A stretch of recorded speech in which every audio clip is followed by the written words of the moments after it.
Le marché de la complémentaire santé est un marché rentable mais concurrentiel. Les mutuelles, institutions de prévoyance et assureurs segmentent leur clientèle et pilotent leurs risques.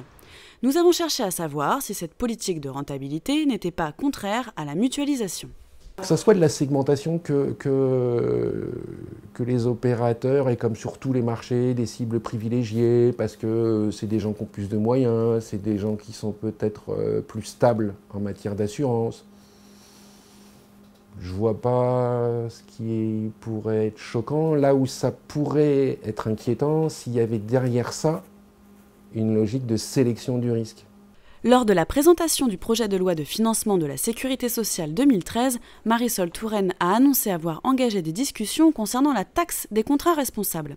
Pour elle, ils ne sont en effet plus si responsables que cela. De plus, selon des experts, certains n'attaquent que 40% du marché et se mettent volontairement à l'écart des 60% restants car ils ne veulent pas assumer des risques qu'ils considèrent comme non rentables et non fidèles. Alors dans un contexte où la segmentation technique et la segmentation par le produit se font de plus en plus fortes, peut-on craindre une démutualisation des portefeuilles des complémentaires santé? L'assureur, c'est aussi globalement qui pilote son activité.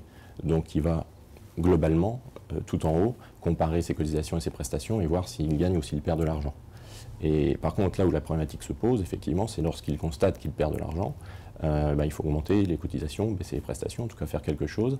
Et là, la question se pose, quand on a une multiplicité d'offres, sur quelle offre je fais peser mon augmentation de cotisation, par exemple. De fait, le principe même de solidarité et de mutualisation est remis en question par la segmentation, un problème auquel pourraient s'attaquer les pouvoirs publics.